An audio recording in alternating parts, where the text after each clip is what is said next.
안녕하세요. 저는 리타라고 합니다. 리타는 제 닉네임이고요. 제 본명은 송경화입니다. 저는 미술을 전공했고요. 작가 활동을 하고 있습니다. 그리고 예술과 철학을 계속해서 공부해 나가고 있는데요. 제가 연구하고 있는 것들, 또 관심 있는 것들을 여러분들과 함께 나누고 싶어서 이 유튜브 채널을 열게 됐습니다. 앞으로 미술뿐만이 아니라 음악, 무용, 문학과 철학에 대한 이야기도 조금씩 올려보고자 합니다. 오늘은 여러분들께 한국의 1세대 추상미술가 한 분을 소개하려고 합니다. 2002년에 작고하신 유영국 화백입니다.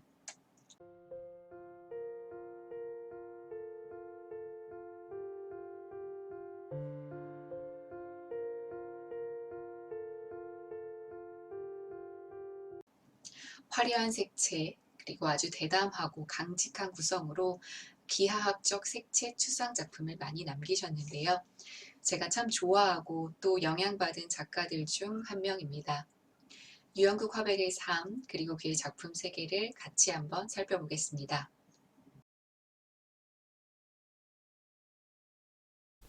한국 근대의 선구적 추상화가 유영국, 그의 생애와 작품 세계를 살펴보도록 하겠습니다. 유영국과 함께 한국의 초기 추상화가로는 김환기를 꼽을 수가 있죠. 그렇지만 두 사람의 추상은 그 출발이 조금 다릅니다. 김환기의 작품이 자연에서 출발하여 점진적으로 추상으로 변모하였다면 유영국은 처음부터 절대적 추상에서 시작하여 점차 자연적 요소를 반영한 추상을 이룩했다고 할 수 있습니다. 그러나 유영국의 작품에서 자연적 요소가 가미되었다 하더라도 큰 틀에서 보자면 그의 작품은 기하학적 순수 추상입니다. 단순한 선과 면, 색채의 구성적 질서로서의 화면으로 이루어진 유영국의 추상은 김환기의 서정적 추상과는 다른 절대적이고 엄숙한 면모를 보이며 숭고함마저 느끼게 합니다. 그가 이룬 기하학적 색채 추상의 출발과 전개, 완성을 소개하겠습니다. 유영국은 1916년 울진에서 팔남매 중 셋째 아들로 태어났습니다. 원주에서 내려와 울진에 정착한 유영국의 조부 유재업은 뛰어난 사업 수완으로 막대한 부를 이루었고, 이는 유영국의 아버지 유문종에게로 이어졌습니다. 유문종은 대형 어선을 소유했고 세 개의 양조장을 운영했습니다. 유복한 환경에서 자란 유영국은 어린 시절 동무들과 어울려 해지는 줄 모르고 산을 돌아다녔다고 합니다. 그의 고향 울진은 산과 바다로 둘러싸인 곳입니다. 태백의 웅장한 산세가 이어지는 곳에서 어린 시절을 보낸 유영국의 마음속에는 평생 산이 자리 잡게 되죠. 유영국은 16세 상경하여 1931년 경성 제2고등보통학교에 입학합니다. 어린 시절부터 그림에 남다른 소질이 있었던 유영국은 따로 미술 지도를 받은 적이 없었는데도 뛰어난 재능을 보였습니다. 고집이 세고 누구에게 간섭받는 것을 싫어했던 그는 사춘기 시절 강압적인 식민 제국주의의 교육을 견디기가 어려웠습니다. 일본인 담임 선생과의 불화로 유영국은 고등학교 졸업 1년을 남겨두고 자퇴를 합니다. 고향으로 돌아와 진로를 고민하던 그는 처음엔 일본의 상선학교에 가려고 했습니다. 항해사가 되어 전 세계를 자유롭게 돌아다니려는 마음이었죠. 그러나 고등학교를 졸업하지 못한 사람에게는 상선학교에 입학 기회가 주어지지 않았고, 자유를 바랐던 그는 이내 정신의 자유를 추구하는 미술을 하기로 결심합니다. 유영국의 동경 유학의 길을 터준 사람은 경성 제2고보 시절 미술교사로 재직했던 일본인 사토 쿠니오 선생이었습니다. 사토 쿠니오는 당시 일본 제야 미술계에서 활동하면서 야수파의 색채로 그림을 그리던 화가입니다.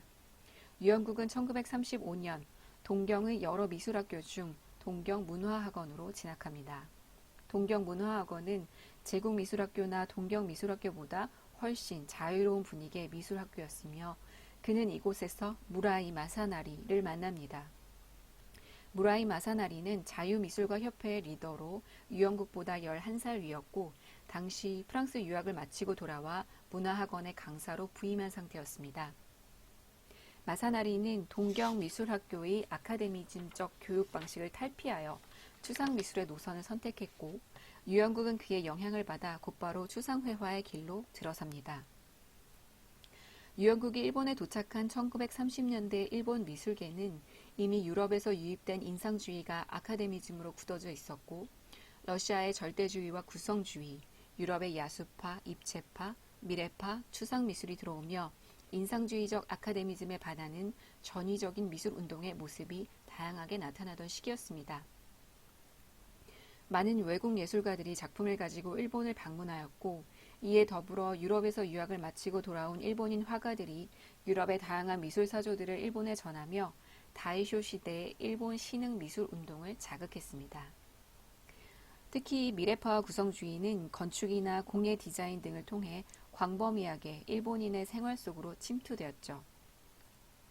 또한 유럽 유학의 전이파에 속한 일본 작가들은 구성주의와 바우하우스 등에 경도되어 있어 유영국이 일본에 도착한 1935년 무렵에는 구성주의로 대변되는 기하학적 추상이 거부감 없이 받아들여질 수 있었습니다. 유영국의 동경 유학 시절 영향을 끼친 또 다른 중요한 인물은 하세가와 사부로입니다. 유영국이 가장 존경하는 화가로 꼽는 하세가와 사부로는 추상 작업을 하던 당대 일본 최고의 지식인으로 평론가이자 화가, 사진가였습니다. 하세가와 사부로는 1937년 앱스트랙 아트라는 책을 발표하여 추상 미술의 최고 이론가로 활약하다가 군국주의 시대의 전위 예술을 탄압하는 상황 속에서 절필하고 옥고를 치르기도 했습니다. 이러한 배경으로 유영국은 동경 유학 시절 곧바로 추상 작품을 선보입니다. 초기에는 당시 일본에서 유행하던 초현실주의와 러시아 구성주의의 영향이 드러나지만 1938년부터 1940년대의 작품에서부터는 나무나 종이를 이용한 부조로 추상에 돌입합니다.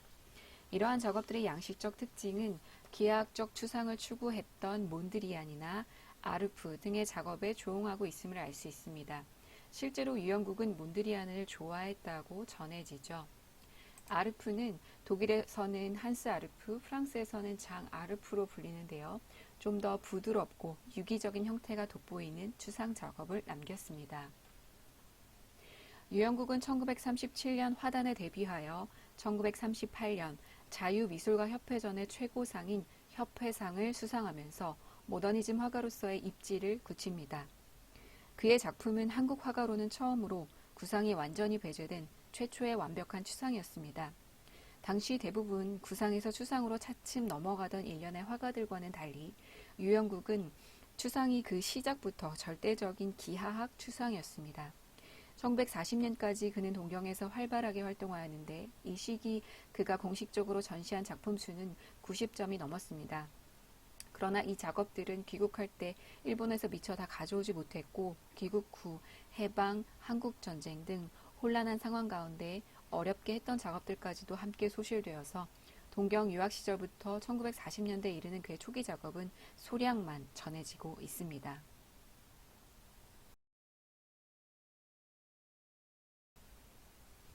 일본의 군국주의가 극에 달하여 1941년 태평양 전쟁이 발발하고 고향집에서 오던 송금이 모두 끊기게 됩니다. 생계도 어려워졌지만 무엇보다 유영국을 힘들게 한 것은 당시 일본의 정치적 예술적 상황이었습니다. 일본 정부는 예술가들에게 군국주의와 침략을 미화하는 그림을 그리게 합니다. 당시 많은 화가들이 이에 따랐고 일부 지각 있는 화가들은 이에 동조할 수 없다며 절필했습니다. 이런 어수선한 상황에서 일본에 체류하고 있던 화가들은 속속 귀국을 택했고 유영국도 1943년 귀국길에 오릅니다. 망연한 심정으로 한국에 온 그는 고향으로 가 그의 집안이 소유하고 있던 큰 배로 어업을 시작합니다. 그림을 그릴 수 있는 상황도 아니었고 언제까지 가만히 놀고 있을 수도 없었습니다. 성실하면서도 고집스런 그의 기질은 사업에서도 능력을 발휘하여 큰 성과를 나타냅니다. 1944년 김기순과 결혼하고 울진에서 어업을 하던 유영국. 언젠가는 다시 그림을 그리겠다고 다짐하며 그때까지 미천을 만들고자 사업을 하던 그에게 1947년 서울의 김환기로부터 연락이 옵니다. 김환기는 유영국보다 3살 위로 함께 동경에서 자유미술가협회전의 동지로 활동하던 가까운 사이였습니다. 서울대에서 교수로 있던 김환기의 추천으로 유영국은 서울대학교 응용미술과 도안과에서 1948년부터 1950년까지 학생들을 가르칩니다. 1950년 한국 전쟁으로 그의 삶은 고비를 맞습니다. 서울은 전쟁으로 인민군에게 점령되었다 수복되기를 반복했습니다. 유영국은 공산주의 미술가 동맹에 차출되어 김일성, 스탈린의 초상화를 강요당하고 이런 아비규환의 상황에서 그는 고향 울진으로 내려가 피난 생활을 합니다. 유영국의 집안도 점차 가세가 길었고 그는 울진에서 생계를 위해 양조장 사업을 시작합니다. 철두철미하며 무슨 일이든 한번 시작하면 제대로 하고야마는 그의 성격은 양조장 사업을 큰 성공으로 이끌었습니다. 유영국이 만든 소주의 이름은 고향을 그리워한다는 뜻의 망향이었습니다. 그의 사업은 성공가도를 달렸으나 그의 마음속에는 언제나 그림이 있었고 사업이 어느 정도 안정기에 오르자 양조장 한켠에 작업실을 마련하여 다시 그림을 그리기 시작했습니다. 이 시기 그의 작업에는 자연적 요소가 들어옵니다. 동경 유학 시절의 기하학적 완전 추상과 비교했을 때와는 다른 모습인데 이는 그가 처한 환경에 대한 반응으로 해석할 수 있습니다. 예상치 못했던 귀국과 해방, 전쟁 등 역사의 폭풍 속에서 그의 삶도 굴곡졌습니다. 작품 활동이 중단되고 홀로 고립되며 그는 자신이 시작한 추상이 어디서 어떻게 나왔는가를 나름대로 다시 생각하기 시작했다고 밝힙니다. 그가 얻은 실마리는 어린 시절부터 그와 함께했던 언제나 그의 마음속에 있던 산입니다.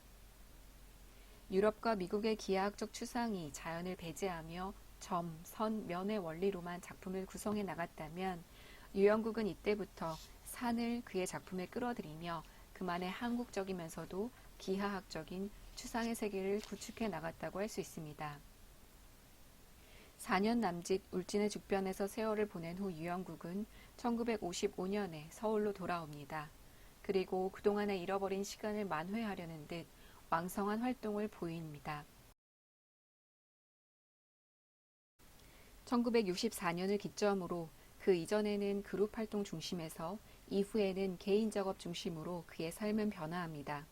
1964년 그의 나이 48세, 첫 개인전을 시작으로 그는 꾸준히 개인전만으로 작품을 발표했습니다.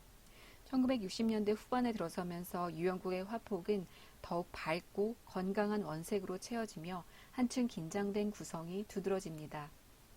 하늘을 찌를 듯한 산과 눈부신 태양이 예술을 향한 그의 기계를 짐작케 합니다.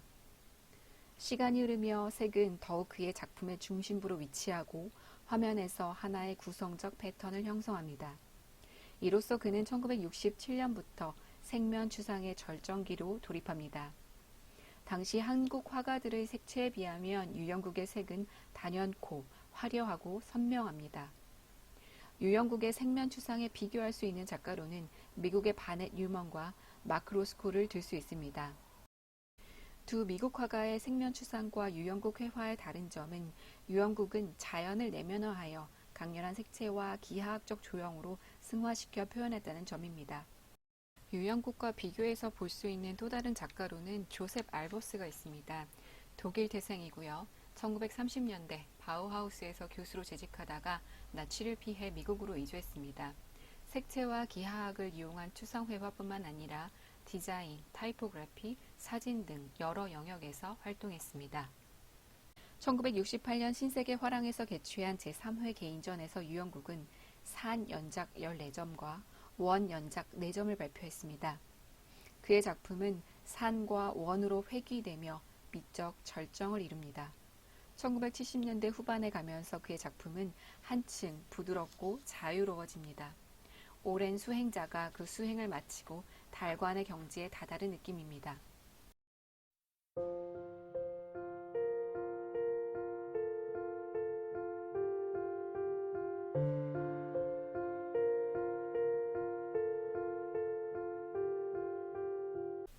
살아생전에 작품이 팔리지 않을 것임을 예감하며 양조장 사업으로 창작의 기반을 삼았던 그는 여러 환경적 어려움이나 변화에도 굴하지 않고 꿋꿋하게 자신의 작업에서 일관성을 보여주었습니다. 1977년 심근경색이 발병하여 입원하고 2002년 영면할 때까지 그는 수차례 병원을 드나들며 심장병과 싸웠고 그 와중에도 작품을 놓지 않았습니다. 1999년 마지막 작품에서는 완벽한 대칭 구조가 나타나며 마치 그 자신이 하늘로 올라가는 듯한 상승의 이미지가 보입니다.